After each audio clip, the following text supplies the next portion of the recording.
Solve the equation for everything between 0 and 2 pi. I've got 2 root 3 cos theta sine theta minus cos theta equals 2 cos theta. All right, so looking at this, I have a sine and a cosine. I kind of am thinking I could probably factor stuff out if I just remove this guy from the right side. So why don't I remove cos, 2 of them, cos theta, from the right side? And you know what? That would combine nicely with u, won't it? So that leaves me 2 root 3 cos theta sine theta minus 3 cos theta equals 0. Now I have a cosine in common with both of these major terms. So if I just factor out a cosine theta, that leaves me with 2 root 3 sine theta minus 3. And that's going to equal 0.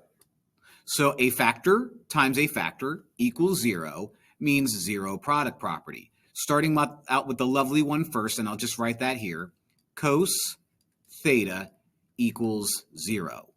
So if I inverse cosine both sides, theta will equal the inverse cosine of 0.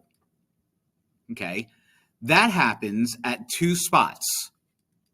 At pi over 2, where the x value is 0, and at 3 pi over 2, where the x value is 0.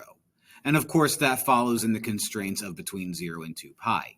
Now, this other guy, I'm going to write up here where I have a little bit more space because I'm going to have to do a little bit more. 2 root 3 sine theta minus 3 equals 0. Step 1, add 3 to both sides. So 2 root 3 sine theta equals 3. Step 2, divide both sides by 2 root 3. Divide both sides by 2 root 3. And so that gets you sine theta equals 3 over 2 root 3. And you know that's no good because the square root's on the bottom. So if you multiply the top and the bottom by root 3 over root 3, okay, you become 3 root 3. 2 times root 3 is 2 times 3, which is 6. This guy simplifies that to a much friendlier looking number.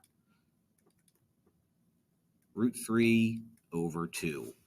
Now, when is sine theta root 3 over 2? Well, let's inverse sine it. Let's inverse sine it just to be proper. Well, I'm not going to show my work because I'm running out of space here. Theta is going to equal the inverse sine of root 3 over 2. And where you have a y value of a positive root 3 over 2, you have that at pi over 3 and 2 pi over 3. And that follows, of course, the constraints of everything between 0 and 2 pi. So, those are my answers. Isn't that neat?